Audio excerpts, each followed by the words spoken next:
हां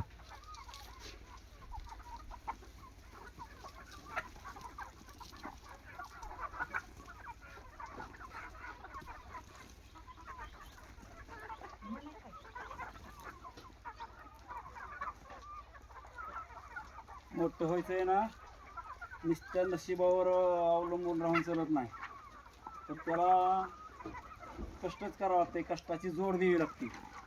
गावरान कुक्कुटपालन आणि उस्मानाबादी शेळी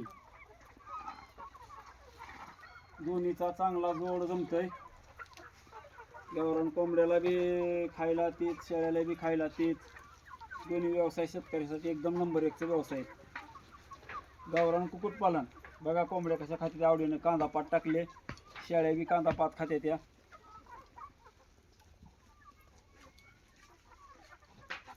शेतकऱ्याला एक चांगला जोडधंदा आहे.